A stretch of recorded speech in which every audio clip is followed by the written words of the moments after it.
एखादी व्यक्ती खूप मोठ्या दानशूरपणाचं लक्षण दाखवत असेल, तर आपण त्याला नेहमीच म्हणतो ना, अरे कर्णाचा अवतार आहेस तू.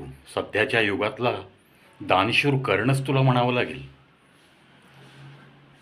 कर्ण आणि धनुर्धारी अर्जुन आपल्या या महाभारतातील दोन महान व्यक्ती. कर्णाबद्दल तर सगळ्यांना माहितीच आहे की कर्ण किती दानशूर होता. अर्जुन तो धनुर्विद्येत अतिशय पारंगत होता, परंतु तो सुद्धा असाच दानधर्म करत जगणारा महाभारत काळातील एक व्यक्ती. पण त्याला नेहमी खटकायचं की आपण सुद्धा दानधर्म करतो, पण कर्णाचाच का बरं या भारतामध्ये बोलबाला झाला, का बरं त्याचाच बोलबाला असतो लोकांमध्ये, मला पण दानशूर अर्जुन अशी लोक ओळख का देत नाहीत. आणि मग ही खटकणारी गोष्ट, तो काळच असा होता की कोणत्याही प्रकारची संभ्रमावस्था निर्माण झाली तर आपल्या या महाभारतातील सगळे हिरो कोणाकडे जायचे? आपसुकच श्रीकृष्ण. आपल्या या भगवान श्रीकृष्णांकडं या अर्जुनाने सहज गप्पांच्या ओघामध्ये ही खटकणारी गोष्ट बोलून दाखवली. काय बोलून दाखवलं की हे श्रीकृष्णा, तुझ्या चरणाला स्पर्श करून मी सांगतो की आपल्यामध्ये कर्णाचा खूप लोकांमध्ये बोलबाला आहे की कर्णाचं हे दानशूर इसमासारखं वागणं हे खूप प्रसिद्ध होतं आहे. पण मी जवळपास त्याच्या बरोबरीनेच दानधर्म करत असून सुद्धा त्याला श्रेष्ठत्व प्राप्त झालं आणि मला का नाही? भगवान श्रीकृष्ण गालातल्या गालात हसले आणि सहज त्यांनी अर्जुनाला सोबत चालत चालत एका अशा निर्जन ठिकाणी नेलं. हे अर्जुना, तुझ्या प्रश्नाचं उत्तर मी तुला देणार आहे, म्हणून तुला मी या ठिकाणी आणलंय. पहा समोर काय दिसतंय तुला. म्हणून त्यांनी समोरच्या बाजूला अर्जुनाला नजर टाकायला सांगितली. अर्जुनाने पाहिलं आणि सांगितलं, हे भगवान, दोन पर्वत आहेत तिथे. त्यापैकी एक मोठा आहे आणि एक छोटा आहे. भगवान श्रीकृष्ण पुन्हा एकदा गालातल्या गालात हसले आणि त्यांनी आपलं विराट रूप धारण केलं आणि आपल्या दिव्य शक्ती अनुसार त्या दोन्ही पर्वतांवर हात ठेवले आणि मनोमन काहीतरी पुटपुटले. त्यानंतर अर्जुनाला ते पर्वत सोनेरी पर्वत आहेत असं जाणवू लागलं. आणि मग पुन्हा अर्जुनाजवळ येऊन भगवान श्रीकृष्ण म्हणाले, हे अर्जुना, तुला दिसणारे हे दोन पर्वत, एक मोठा आणि एक छोटा, असं तू जे सांगितलंस ते आता साधे पर्वत राहिले नाही आहेत, तर ते दोन्ही पर्वत आता संपूर्णपणे सोनेरी पर्वत झालेत, सोन्याचे पर्वत झालेत. म्हणजेच त्या पर्वतांमधून हवं तितकं सोनं निघू शकतं. अर्जुन अचंबित झाला. भगवान श्रीकृष्णाकडे पाहत म्हणाला की हे भगवान, मी विचारलेल्या प्रश्नाचं उत्तर नाही मिळालं मला अजून. भगवान श्रीकृष्णांनी सांगितलं, आता हे दोन्ही सोन्याचे पर्वत झाले आहेत, भरपूर सोनं त्यातून निघेल. चल आता कर्ण आणि तू यापैकी कोण श्रेष्ठ आहे हे तुला जर बघायचं असेल तर मी सांगेन ते काम कर. या दोन्ही पर्वतातलं सोनं या जवळच्या गावातील सगळ्या लोकांना वाटायला सुरू कर, दान दे. अर्जुन मनोमन आनंदित झाला की एकतर भगवान श्रीकृष्णाने तयार केलेले हे सोन्याचे पर्वत, आणि मग आता आपण आपल्या हातांनी या गावातल्या लोकांना हे दान देणार आहोत, ते वाटून टाकणार आहोत. त्यामुळं नक्कीच या लोकांच्या मनामध्ये अर्जुन पण खूप दानशूर आहे असा एक विचार सुरू होईल. आणि मग लोकांच्या मनामध्ये माझं स्थान थोडं उंचीवरचं आहे असं मला दिसायला लागेल. या भ्रमामध्येच, या विचारांमध्येच अर्जुनाने त्या पर्वतातलं, त्या दोन्ही डोंगरातलं सोनं खणून खणून आणून ते गावातल्या लोकांना वाटण्यास सुरुवात केली.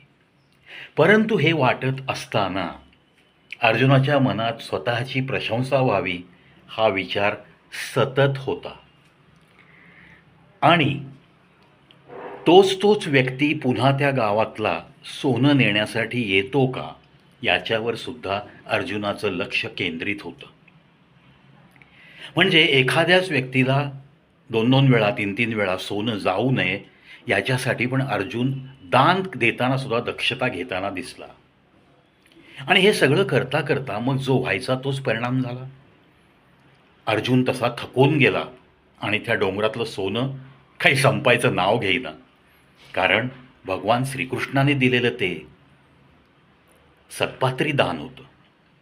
आता या सत्पात्री दानाचा अर्थच काय की जेव्हा तुम्ही एखाद्या हाताने दुसऱ्या हाताला कोणाला दान करता तेव्हा तुमच्या स्वतःच्या दुसऱ्या हाताला समजलंही नाही पाहिजे. अर्जुन थकून गेला, सोनं काही संपेना.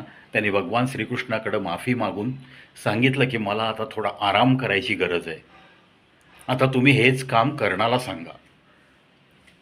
भगवान श्रीकृष्ण पुन्हा एकदा गाण्यातल्या गाण्यात हसले.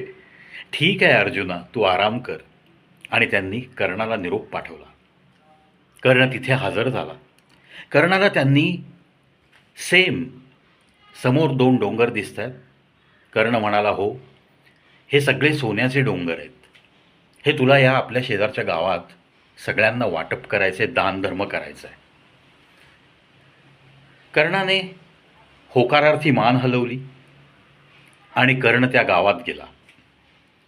कर्णाने डोंगराच्या दिशेने बोट केलं आणि या दोन्ही डोंगरात जेवढं म्हणून सोनं आहे ते सर्व तुम्ही गावकऱ्यांनी घेऊन जावं, एवढेच आदेश दिले. कोणत्याही प्रकारच्या प्रशंसेसाठी कर्ण तिथं थांबला नाही. या लोकांनी माझी प्रशंसा करावी, या लोकांनी माझा उदो करावा असं काहीही कर्णाच्या मनात नव्हतं. दान देताना त्याने हा विचारच केला नाही की कोण किती सोनं घेऊन जाईल. आणि अशा पद्धतीने त्या गावकऱ्यांमध्ये फक्त त्यांनी सांगितलं की या दोन्ही डोंगर हे सोन्याचे आहेत आणि ह्याच्यातलं सगळं सोनं दोन्ही डोंगरातलं तुम्ही सर्वांनी येऊन घेऊन जावं, स्वतःचे स्वतः येऊन घेऊन जावं. आणि कर्ण तिथून निघूनसुद्धा गेला. यथावकाश अर्जुनाचा आराम संपला आणि तो भगवान श्रीकृष्णाकडे परतला. या मधल्या काळामध्ये नक्की काय घडलंय अर्जुनाला काही माहीत नव्हतं. पुन्हा त्यांनी भगवान श्रीकृष्णाला प्रश्न केला, काय कर्ण आला होता? श्रीकृष्णांनी सांगितलं, हो, मी कर्णाला बोलावलं होतं. मग काय फरक आहे हे भगवान मला सांगा तरी, मला कळू द्या तरी की काय फरक आहे या दातृत्वामध्ये. तेव्हा भगवान श्रीकृष्णांनी तो फरक त्या अर्जुनाला ऐकवला. ते म्हणाले, मी तुला जेव्हा हे काम सांगितलं तेव्हा तू डोंगर खणत तिथलं सोनं आणून वाटप करत बसला होता. कोणाला दुप्पट जाते, कोण 2 वेळा घेते, कोण 4 वेळा घेते, याच्याकडे तुझं लक्ष होतं. कोण माझी प्रशंसा करणार आहे, या लोकांच्या मनात माझं स्थान काही निर्माण होणार आहे का नाही, अशा संभ्रमावस्थेत, अशा विचारांमध्येच तू ते दानधर्म करत होता. म्हणजेच काहीतरी दिल्यानंतर काहीतरी अपेक्षा करणं हा तुझ्या मनामध्ये मला गुण दिसला. आणि हेच काम मी जेव्हा कर्णाला सांगितलं तेव्हा कर्णाने फक्त गावामध्ये जाऊन लोकांना सांगितलं की समोर जे 2 डोंगर दिसतात ते सोन्याचे आहेत आणि हे सगळं तुमच्यासाठी आहे. तुम्हाला तिथं जाऊन जेवढं हवं तेवढं सोनं तुम्ही सगळ्यांनी घ्यायचं आहे. इतकं सांगून कोणत्याही अपेक्षेविना कर्ण इथून निघूनसुद्धा गेला. म्हणजे ज्या कामामध्ये तू महिनोन्महिने घालवलेस ते काम कर्णाने काही क्षणात करून दाखवलं. आणि म्हणूनच अर्जुना, धनुर्विद्येत जरी तू पारंगत असलास तरी दातृत्वामध्ये कोणीही आपल्या कर्णाचा हात धरू शकत नाही, हे मी तुम्हाला सर्वांना अगदी निक्षून सांगतो. हे ऐकून अर्जुनाचा चेहरा थोडासा उतरला, पण आपल्या भगवान श्रीकृष्णाच्या चरणावरती अर्जुन नतमस्तक झाला आणि त्याने सुद्धा स्वतः मान्य केलं, हो, कर्णच दातृत्वामध्ये सर्वश्रेष्ठ आहे आणि म्हणूनच जगामध्ये कर्णाचाच बोलबाला राहील. या मताशी मी पण सहमत झालो भगवान, मला माफ करण्यात यावं, मी माफी मागतो, असं म्हणून अर्जुनाने भगवान श्रीकृष्णांची माफी मागितली. थोडक्यात मित्रांनो, आपण जे काही कोणाला काही मदत करत आहोत, ती मदत अतिशय निस्पृहतेने, निरपेक्षतेने करता यावी आपल्याला, एवढाच एक मोलाचा संदेश. आणि ती अशाच पद्धतीने केली तरच त्याला ती मदत म्हणतात. उगीच आपण एखाद्याला काहीतरी मदत करायची आणि मग गावभर डंगोरा पिटायचा, ती मदत अगदी खारुताईसारखी असावी आणि मग तुम्ही खूप मोठं पोतं भरून मी त्याला मदत केली वगैरे, अशा पद्धतीने जर तुम्ही वाक्प्रचार करू लागला आणि मग लोकांकडनं प्रशंसेची अपेक्षा करू लागलात, तर ते तुमचं जे दानधर्म आहे, तुम्ही केलेली जी मदत आहे, ही सत्पात्री दान किंवा सत्पात्री मदत या कॅटेगरीमध्ये मोजली जातच नाही. आणि हे असं जर केलेलं दानधर्म कुठेतरी मोजलं जावं असं तुम्हाला जर वाटत असेल, तरी ते सत्पात्री दान होत नाही. त्याच्यामुळं जे काही कराल ते फक्त नेकी कर और दरिया में डाल. चल किसी की मदद कर, लेकिन भुला दे उस मदद को, ना उसकी चर्चा कर. अगर दाहिने हाथ से दिया है तो बाएं हाथ को समझना भी नहीं चाहिए. इतनी बेमालूम तेरी मदत होनी चाहिए, तेरा अंदाज इतना अच्छा चाहिए. असंच काहीसं सांगणारी ही गोष्ट भगवान श्रीकृष्ण यांनी अर्जुनाला पटवून दिलेली गोष्ट. आणि कर्णाच्या दातृत्वाबद्दल, त्या कर्णाच्या दातृत्वाला प्रणाम करण्यासारख्याच गोष्टी का बरं आहेत आणि कर्ण का श्रेष्ठ आहे, हे समजावून सांगताना श्रीकृष्णाने अर्जुनाला केलेला हा उपदेश, ही कथा नक्कीच तुमच्या आमच्या रोजच्या जीवनामध्ये सुद्धा उपयोगी पडणारी आहे असं मला तरी वाटतं. आणि म्हणूनच आजच्या या व्हिडिओचा प्रपंच. मित्रांनो, पाहत राहा, ऐकत राहा कवी प्रवीत शो यूट्यूब चॅनल.